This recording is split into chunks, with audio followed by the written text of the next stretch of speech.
Bien, el objeto de hoy es retomar los contenidos de la clase pasada, ecualizadores, compresores, todo lo que fue proceso de señal, y lo vamos a integrar en un trabajo práctico que es este que les voy a subir ahora, que es el trabajo práctico 3 integrado, ya se los muestro, este que tenemos acá. El objeto es que ustedes puedan acomodar, ¿sí?, lo que sería un punto de insert en consola, en función de poder hacer sonar, por ejemplo, un bombo, un redo, hacer sonar una voz telefónica, etc. Para esto, en esta planilla de Excel, van a encontrar lo siguiente. Primero, hay 4 ejercicios, ejercicio 1, 2, 3 y 4, que pueden ver acá. Tienen un pequeño tutorial de YouTube ahí de qué ir a buscar cuando quieren ecualizar, por ejemplo, un redoblante, un toms, un bombo. Es de lo más estándar que hay, o sea, esto no quiere decir que siempre tiene que ser así, sino que si vamos a ese lugar, seguramente vamos a lograr una sonoridad en particular sobre el instrumento en sí. Ustedes tengan presente siempre que los instrumentos a la hora de ecualizar siempre tienen 2, 3 formantes, que son 2, 3 frecuencias específicas en las cuales si nosotros subimos o bajamos esas frecuencias, enseguida vamos a lograr un cambio en la sonoridad de ese instrumento. Perdón, sí, perdón, tengo bloqueado los mic, menos mal que me avisaron. Ahí está, ahora sí. Sí, siempre lo dejo bloqueado al inicio. Ahí está abierto el mic. Bien, Perfecto. entonces les decía, ¿qué pasa con esto? Esto es un camino que hay que recorrer. O sea, con sesiones en Pro Tools, insertando algún ecualizador paramétrico, empezar a jugar, a buscar, hasta empezar a probar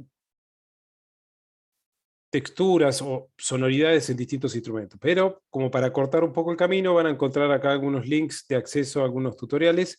¿Y qué pasa con estos 4 ejercicios? Básicamente, en función de lo que vean en el tutorial, ustedes van a tener que acomodar una banda en una determinada frecuencia, son 3 bandas para cada ejercicio, ¿sí? Darle un nivel, puede ser enfatizar o atenuar, y pensar en algún ancho de banda, más alto o más pequeño, de acuerdo a si quiero lograr un tratamiento más selectivo o menos selectivo. Esto vinculando los contenidos de la clase pasada, que vimos lo que era el Q, el ancho de banda, lo que era la selección de un paramétrico. El paramétrico siempre tiene 3 controles: frecuencia, nivel y ancho de banda. El semiparamétrico, frecuencia, nivel, ancho de banda no. En este caso, paramétrico. En el primer caso, por ejemplo, que les pide que logren que una voz suene telefónica. Ahí es donde ustedes por ahí tienen que sentarse y pensar qué es un poco cómo suena una voz telefónica. Está bien que también esto es una cuestión generacional, porque el que creció con el celular entiende que una voz telefónica suena prácticamente igual que una voz en persona, ¿no es cierto? Pero estamos pensando en un teléfono viejo, en un teléfono fijo, donde la característica es justamente que el transductor, micrófono y altavoz, receptor, tienen una respuesta de frecuencia bastante acotada. Entonces, la voz termina sonando solo la zona media, ¿sí? Esto significa que ustedes podrían poner, por ejemplo, a ver si tengo un ancho de banda. Acá, fíjense que dentro de lo que es selección de Q, tienen la opción High Pass. O sea, ustedes deberían poner un pasaltos en una frecuencia bastante alta, podría ser de hasta 500 Hz. Y podrían ir a la banda 3 y poner un pasabajos en, no sé, en 1000 Hz, un low pass. De esa manera, buenas tardes, Víctor.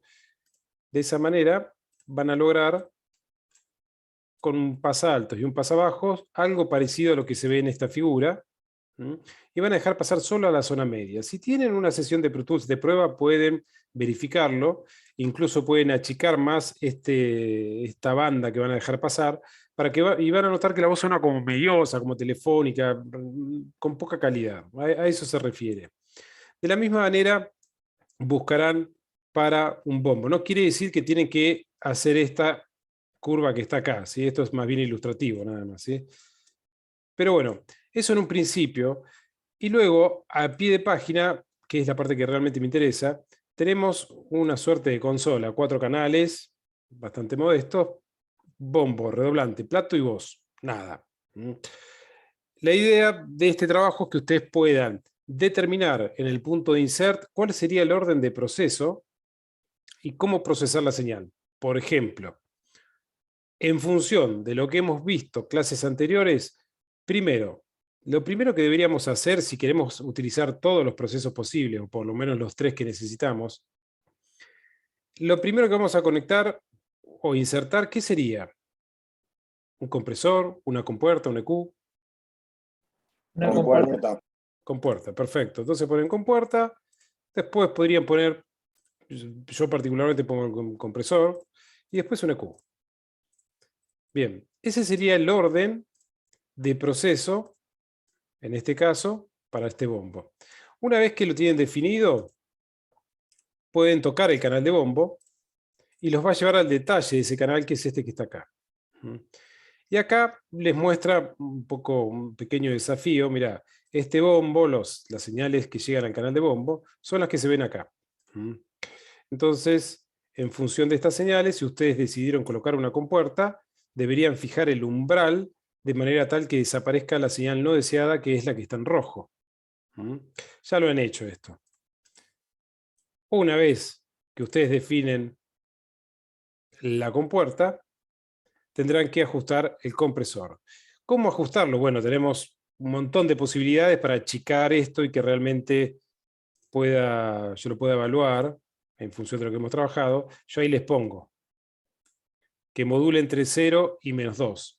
También, ya lo han hecho, ¿sí? Deberán establecer los 4 pasos de la metodología de compresores que vimos y ajustar la ganancia para que esto quede como se pide acá arriba. Y una vez que ya hicieron los ejercicios de la primera página, sabrán cómo ir a ecualizar este bombo. Por lo menos intentarlo.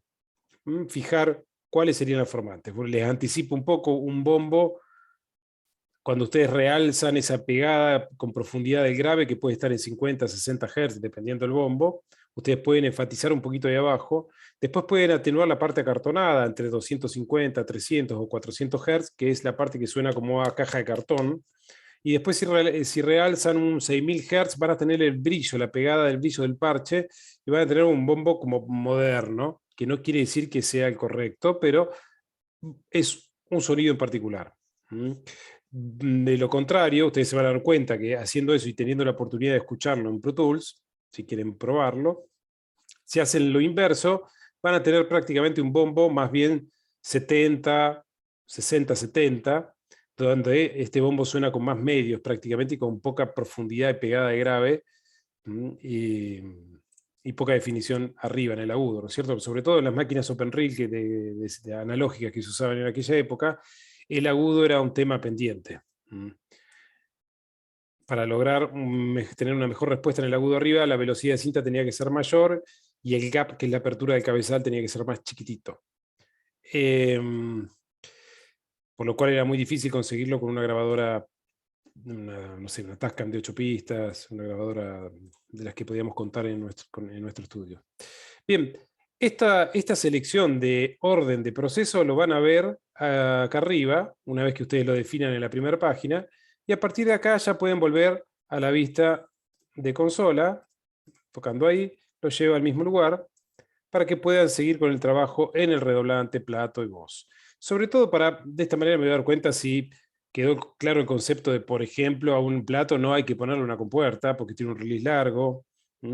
Una compresión, bueno, no sé, veremos. Quizás yo no le pondría un compresor, pero en algunas situaciones algunos operadores le ponen para ensuciarlos y aplastarlos un poco, para que suene como más rockero. Pero bueno, quiero ver cómo se desenvuelven con esto. Es netamente teórico, de planilla, así que se van a tener que tomar un momento para resolverlo y enseguida se los subo. Uy, perdón, apreté un link, nada que ver, ahí está. Bien, eso por un lado. Por otro lado tenemos un mini test de proceso de señal que lo vamos a hacer ya casi al final de la clase. Cortito, son 10 preguntitas, pero en función de compresores y ecualizadores que hemos visto. Como para cerrar esto de la unidad, esta pequeña unidad de proceso de señal, como un primer paso. Y lo que vamos a hacer ahora es trabajar, hoy, es trabajar o sumarle a lo que venimos trabajando en proceso de señal, esta instancia que tenemos acá. Esto que llamamos insertos. ¿Sí? Está bien, nosotros acá lo marcamos como que vamos poniendo una compuerta, un compresor, un EQ. En Pro Tools ustedes tienen la zona de insertos y ponen un compresor, un EQ, lo que se les ocurre. Pero esto, en realidad, deviene del dominio analógico, de lo que hacíamos con el punto de insert físico, conectando el cable de insert a una pachera y de la pachera al procesador.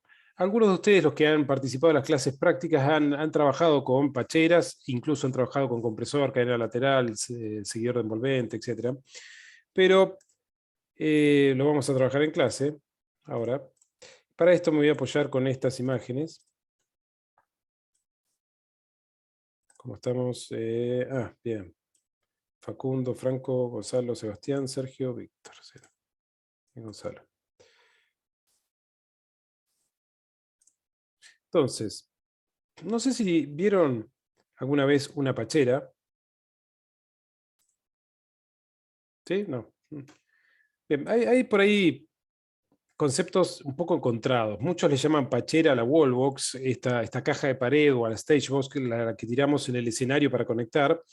Está bien, es una caja de que me permite hacer conexionados, un patch panel, pero a lo que le llamamos originalmente pachera es a este elemento que se ve acá, que es exclusivamente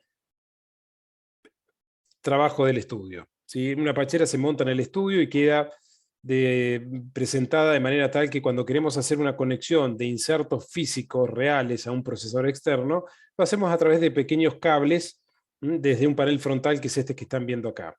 Esta pachera que ven acá podría ser, de hecho, es una pachera Bantam o CTRS de 3 contactos, 48 puntos, y esto funciona así. La pachera, si la ven de atrás, es simplemente un elemento de conexionado. Es decir, acá, en esto que se ve acá atrás, en estos pines, yo voy a conectar la entrada y la salida de los puntos de insertos. De manera tal que al frente de la pachera, esto es el punto 1, por ejemplo, yo lo puedo usar para presentar el punto de insert de canal 1 de mi consola, por ejemplo. Recuerden que el cable de insert es un cable que es como una Y, un plug TRS, un plug estéreo a 2 plug mono, o en su defecto podría ser un inserto balanceado donde voy a tener una salida y una entrada al canal de consola. Esto está inmediatamente después de la etapa de entrada de la consola, es decir, donde tengo el ajuste de ganancia, donde tengo el phantom, donde tengo todo lo más relevante para poder ajustar la señal que está ingresando al canal. Ahí tengo el punto de insert. Lo que voy a hacer es presentar este punto de insert en un patch panel, que es esto, para no tener que tirarme atrás de la consola para andar poniendo cables y sacando cables cada vez que quiera conectar algo. Entonces, ese punto 1, lo puedo usar para lo que se me ocurra, pero en este caso yo podría utilizarlo para presentar el insert de canal 1, channel 1, por ejemplo. Y lo tendría que rotular. ¿Sí?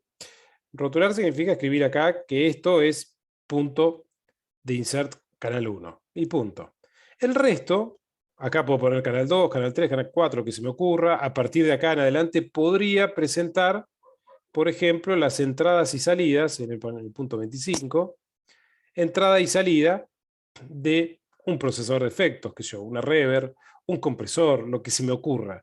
Lo que hago es simplemente presentar entradas y salidas en este panel para que yo después, cuando esté trabajando en el estudio, desde el panel frontal con un pequeño cable cortito puedo ir tomando señal y ruteando con un cable o con varios cables. ¿Sí? Ahora vamos a ver un poco el detalle. Yo acá justamente les estoy presentando una pachera profesional. Hay pacheras más económicas. En este caso, esta es una pachera balanceada, o sea que cada conector que yo voy a utilizar ahí, en este caso es un conector Bantam, que es como un plug chiquitito, que ahora se los voy a mostrar, que tiene 3 contactos. Entonces me permite mover la señal de un punto a otro de manera balanceada, positivo y negativo y malla. Si en este caso es de 48 puntos, estas son por ahí de las más caras, pero lo mejorcito.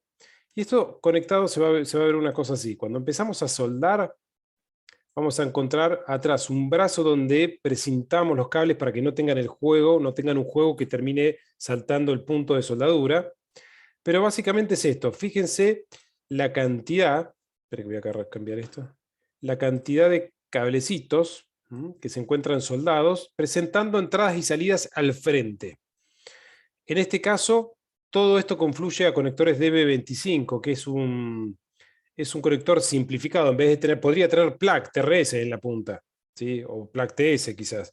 Pero podemos simplificar utilizando este conector, que ahora se los voy a detallar un poquito más adelante, donde me achica las conexiones. Eso sí, tendría que tener un dispositivo, una consola o una placa de sonido, lo que sea que yo quiera vincular entradas y salidas, que reciba este tipo de conector. Como verán, al frente se ve con muchos colores, todo indicado que es cada cosa. Sencillamente eso. Bueno, los que tuvieron la oportunidad de ir a clases prácticas habrán visto el patch panel este, donde está todo rotulado, los strip channel, las entradas, salidas, etc. Y este es el conector que usan este tipo de pacheras. ¿Sí? Es un conector muy delgado, un conector Bantam, ¿sí? Que es el clásico conector que utilizan en las películas en blanco y negro las telefonistas cuando comunican una cosa con la otra, una llamada con otra. Bueno, es un conector de 3 contactos, tip ring sleeve, o sea, puede llevar señal balanceada para un punto y para el otro lado, para un lado y para el otro. Son conectores caros, ¿sí? Más allá de que la pachera sea cara, los conectores son caros. Un cable de estos puede valer, no sé, hoy 1.500 pesos, por lo menos más, 2.000, pero son lo mejorcito que hay en el mercado. Y como les comentaba el otro día, si yo quisiera conectar un punto de insert y presentarlo en la pachera, podría tener, para esta pachera, podría tener una consola que tenga puntos de insert balanceados. ¿Sí? Yo tenía, justo no tengo las entradas, pero tengo las salidas de monitor, más allá de lo que corresponde a esto.